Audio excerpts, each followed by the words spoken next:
جنازے کے ساتھ ساتھ چلتے ہوئے سب لوگ کلمہ طیبہ پڑھ رہے تھے۔ جنازہ گاہ ابھی کچھ فاصلے پر تھی، تبھی مجھے اپنے ساتھ چلتے ہوئے شخص کی دھیمی مگر صاف آواز سنائی دی، یا اللہ اسے بے حساب اجر دینا، اللہ اسے بے حساب اجر دینا۔ وہ بار بار یہی بات دہرا رہا تھا۔ تدفین کے بعد میں نے اس سے پوچھا، مرحوم کا آپ کے ساتھ کیا رشتہ تھا؟ بولا کچھ بھی نہیں، وہ میرا کوئی بھی نہیں تھا۔ مطلب؟ میں تھوڑا حیران ہوا، کہنے لگا، میں بہت غریب آدمی ہوں صاحب، کچھ عرصہ پہلے میری بیوی شدید بیمار ہو گئی، اس کے آپریشن کے لیے لمبی چوڑی رقم کی ضرورت تھی جو میرے بس سے باہر تھی۔ ہر طرف سے مایوس ہو کر گاؤں کے چودھری سے اس شرط پر قرض لیا کہ اگر 1 سال کے اندر ادا نہ کر سکا تو وہ اس میں سود کی رقم بھی شامل کر لے گا۔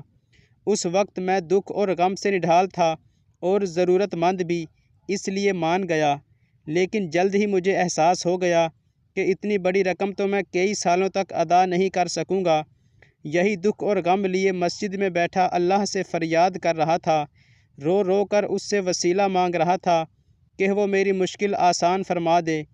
یہ مرحوم قریب ہی بیٹھا نماز پڑھ رہا تھا، اس نے شاید میری آہوزاری سن لی، پاس آ کر بولا، میں زیادہ امیر تو نہیں ہوں، لیکن وعدہ کرتا ہوں کہ اللہ کی رضا کی خاطر تمہارا قرض اتارنے میں تمہاری مدد کروں گا۔ اور پھر اس نے واقعی اپنا وعدہ پورا کیا۔ اللہ کا فرمان ہے صاحب کہ کسی کے قرض کا بوجھ اتارنے والے کو ثواب ملے گا، تو میں اللہ سے دعا کر رہا تھا کہ اسے بغیر گنے بے حساب اجر عطا فرمائے۔ جس نے اللہ کی رضا کی خاطر میری مدد کی تو کیا میں اس کے لیے بہترین اجر کی دعا نہ کروں؟